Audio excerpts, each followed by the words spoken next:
Ciao everybody, welcome back to Organic Italian. I'm Brianna and today we're making homemade ravioli. But not just any homemade ravioli, we're making butternut squash ravioli. Guys, this is the perfect recipe for fall and it's perfect to impress your guests for Thanksgiving. It's a butternut squash ravioli in a hazelnut basil sauce. I mean, come on, doesn't that sound amazing? Let's go get started on it. For today's pasta dough, what you're going to need is 00 flour, eggs, and salt. Now today, I'm making about 3 pounds of ravioli because I'm gonna have a big Sunday dinner, so I need a lot. But the rule is, for every pound of pasta, you need 2 cups of flour and 3 eggs.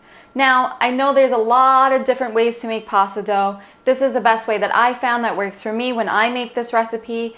And you want to use egg in a pasta dough like a ravioli because you need to stretch it, it needs to bind together, so the egg really reinforces it.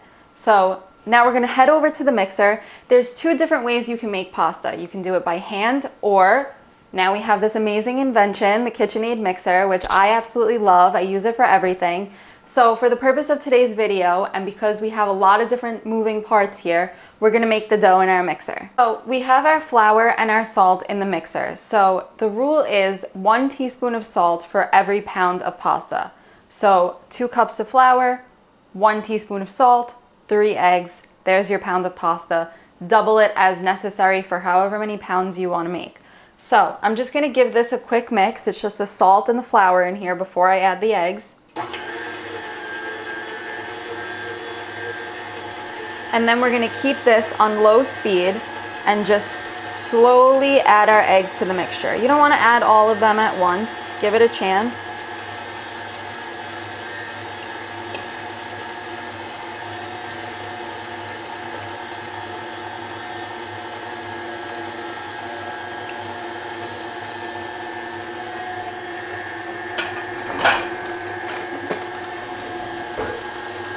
Just take that excess flour off the side. And now this is gonna need the flour dough for a good 10 minutes until we have a really nice, soft and smooth dough. So we're just gonna leave this here to knead our dough for 10 minutes and we'll be back to see what it looks like. You can see we have our beautiful pasta dough here. It kneaded in our mixer for about 10 minutes. Again, you can do this by hand, but it'll take a lot more time, a lot more effort. So now our dough is ready, almost. It has to sit in the refrigerator for about 30 minutes just to chill and really bind together before we put it through the machine. So I'll see you guys back here in about 30 minutes. Our dough is ready to go. It's smooth, it's beautiful, and I cannot wait to make ravioli out of it. So this is my pasta board. This one was custom made. Maybe some of you have one that was passed down to you, or you have one custom made. If not, your countertop works perfectly fine too. So now that we have the dough, I'm going to cut it into equal sections. So first I'm going to start off by cutting it in half. And you can see I floured my work surface. So whether you're using a pasta board or a countertop, you always want to make sure that your work surface is generously floured. That way your dough is not sticking to it. So cut the dough in half first, and now I'm going to cut each half into 3 equal parts. Normally I would cut it into 4, but because this is a larger batch of dough, I'm cutting it into 3 equal parts. So we have 1, 2, and 3. And I'm just going to repeat the same thing on this side.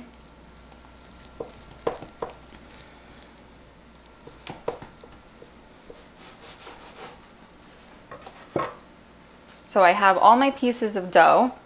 Now, I'm gonna come back to my machine. I have the attachment that allows me to put the pieces of dough and it rolls them out into sheets for me. If you don't, a rolling pin works fine. Again, this is an easier way to do it, so this is how I'm gonna do it today. I'm gonna go ahead and flatten out these pieces of dough a little bit and flour them before I put them through the machine. But one quick thing that I wanna note was when your dough is mixing in the mixer and you've added the egg and it's been mixing for a couple of minutes, if you see that it's still dry, you can add a tablespoon of water. So you want to add a tablespoon of water, let it mix a little bit and see, is it still dry? You can add another tablespoon. Remember, you can't take out water once it's been added to the dough, and then it's just going to be slimy and you're going to have to go back in with flour and you're going to get too dense of a dough. So add water a little bit at a time if you see your dough is too dry, and watch it all come together. I'm just taking a piece of the dough and I'm flattening it out a bit. And I'm just going to use this excess flour on the board to coat both sides so that the dough doesn't get stuck inside of the machine. And then we're going to run it through. Now, don't be like, so crazy if when your dough sheet comes out, it's not perfectly even on both sides or anything like that. We're cutting these into ravioli, so, we're going to be doing a lot of trimming. So, put this on a lower speed and start to run this through the machine.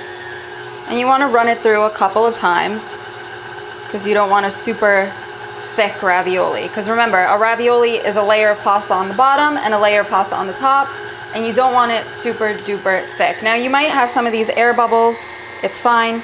I'm going to take this sheet and fold it over to make it a little bit thicker. Again, we're going to keep running it through until it's the consistency that we like. Don't forget to flour, flour, flour your pasta. I can't stress that enough. And back through.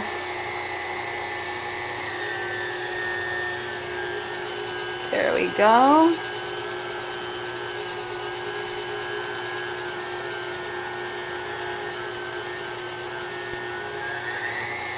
And through one more time.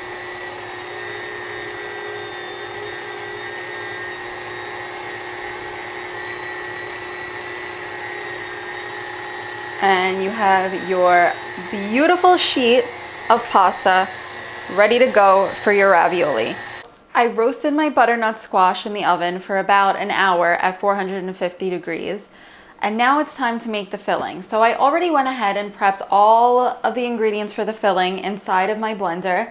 Now you can use a blender or a food processor, and the filling really comes together so quickly and so easily. It's just one butternut squash, some Parmigiano Reggiano, a little bit of nutmeg, some brown sugar, and then I sauteed one onion diced on the stove and added it to the blender. Again, all of the measurements for this will be linked in the recipe below. So now I'm just going to go ahead and turn my blender on and let this blend until everything is a smooth, creamy, delicious filling. Now it's time to make the actual ravioli. So I transferred my filling into this dish so it's easy for me to scoop. And we're gonna do little dollops of our butternut squash filling into our ravioli. So here we go. You take your pasta sheet and dollop your butternut squash. Now you can make your ravioli as big or as small as you want to. I want to make about a medium-sized ravioli, so I'm leaving about an inch space between each scoop of the butternut squash filling. And you're going to take it all the way down the line.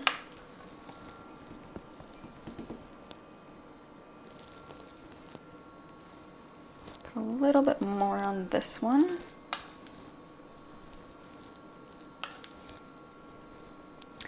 And now you're going to take the other side and fold it over. And you're going to go between each ravioli and just press down with your hand so you create the separation. Now, to get those classic ravioli ridges, we're going to take our ravioli cutter and just cut around our filling.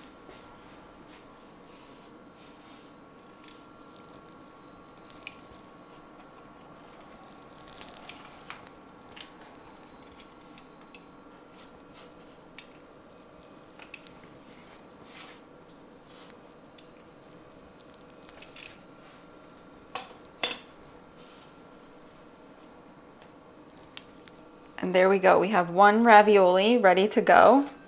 And we're just going to keep going down the line. Again, you just want to feel for where that filling is so you don't cut into it. And keep making your ravioli.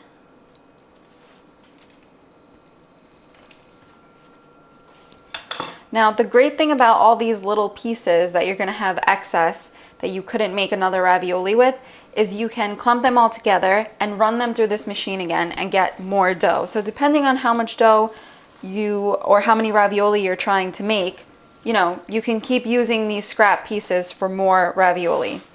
So I'm gonna keep going here. I'm gonna keep making my ravioli.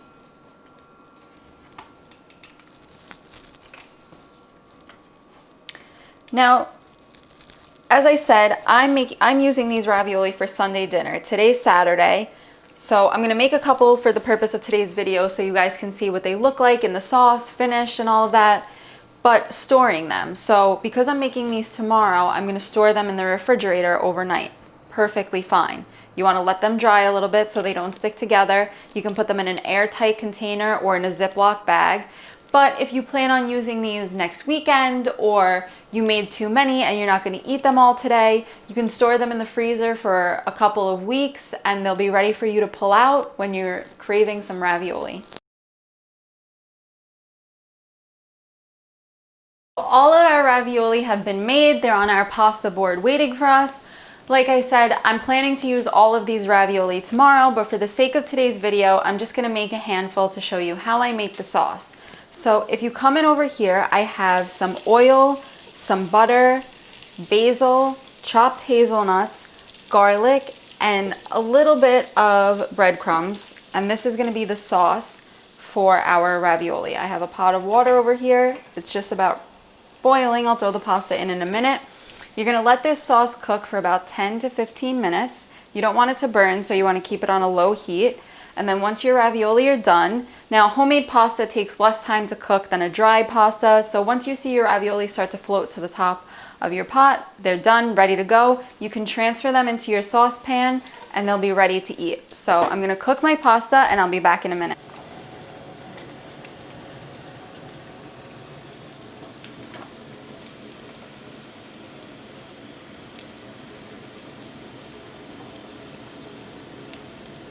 Our ravioli are ready. I plated them. I can't wait to dig into them and taste them. Don't tell anybody who's coming over tomorrow that I had some today. Oh my God.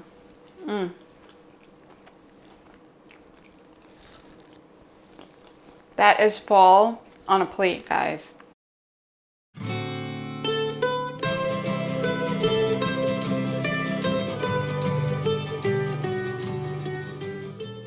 So there you have it, guys. There's our butternut squash ravioli. It's definitely a labor of love, but when you taste these, I promise it's gonna be worth it. I'll see you guys next time.